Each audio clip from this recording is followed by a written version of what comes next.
We mustn't distrust the human heart. No, it is only to say that we must remain in control of our hearts. Now, when we say we shouldn't distrust the heart, it also doesn't mean we should be naive. We need to be properly aware of what lust does in the human heart, how men experience lust, how women experience lust, and how it wounds us. Let's take a deeper look. 2D. Lust and shame touch the innermost being of both the male and the female personality, even though in a different way. What are the differences? How are we to look at this? Now, obviously, I'm speaking as a male here. So, ladies, please chime in if you think I'm not saying anything proper here about the way perhaps women experience lust.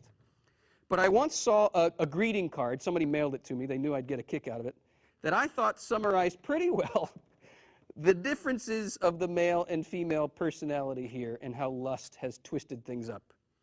It was a picture of a teenage boy and a teenage girl, and actually the girl was on top, and the girl was standing like this, and her eyes were kind of sparkly, and it said, "Prince Charming." And then below, it had the picture of this teenage boy with his eyes just bugging out, and it said, "Boobies." And at the bottom, it said, "Where all the trouble begins." I think it's very telling.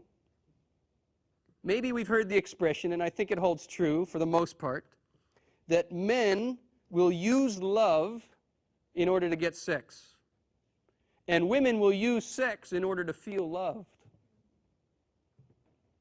Perhaps the man has a more physical orientation in his lusts.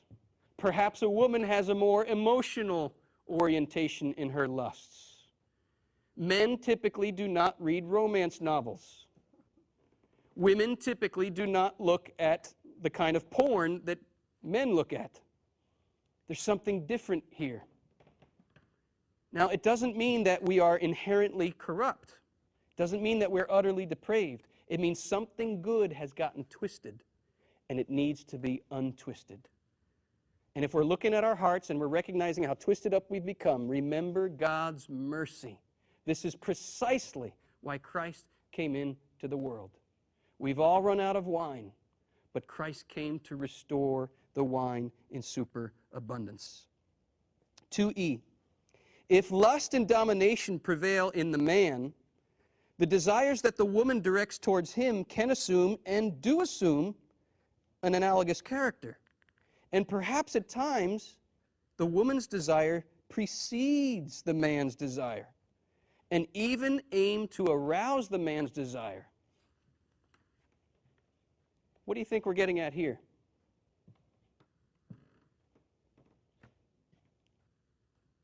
It seems to me, especially in the 20th century, women have kind of concluded, if you can't beat them, join them. And women are trained and groomed to use their feminine beauty to arouse the lust of men, and in doing so, to manipulate the men for their own selfish ends. This is not love. Nor is the man using the woman love. In fact, gentlemen, we have a particular responsibility here, the Pope says. In what way? 2F. The man ought to have been, from the beginning, the guardian of this gift between male and female, the guardian of that true balance of the gift. The Pope adds here, now, although maintaining the balance of the gift seems to have been entrusted to both the man and the woman, here the man has a special responsibility, as if it depended more on him whether this balance is kept or violated, or, if it's already been violated, if this balance is reestablished. It's up to us in a particular way, gentlemen. Why? Because we are the initiators of the gift. What do I mean by that? I don't think it's merely cultural conditioning that men propose marriage to women. Ladies, correct me if I'm wrong, but wouldn't you prefer to be proposed to as a woman rather than to have you propose marriage to a man? I think this says something about the way we're wired. Men are wired to initiate this gift, which means, gentlemen, we have a special responsibility. We better be darn sure that the gift we initiate is one of love. Because if it isn't, if we don't remember Zakar, remember that? If we don't remember God's love to the woman, what will she do? She will close.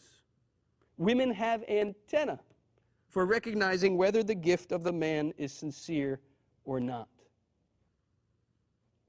This corruption, this distortion of desire in both the male and the female has caused a terrible corruption of the spousal meaning of the body. Look at those bullets at the bottom of 36. Lust extorts the gift and becomes, in a way, the antithesis of the gift. And in this way, lust involves a limitation, a violation, or a complete deformation of the spousal meaning of the body. In other words, we come to lose sight of the true meaning of the body as a sign pointing us to love as God loves. And we zoom in merely on the physical reality to gratify ourselves. We have failed to see the spiritual mystery to which the body points.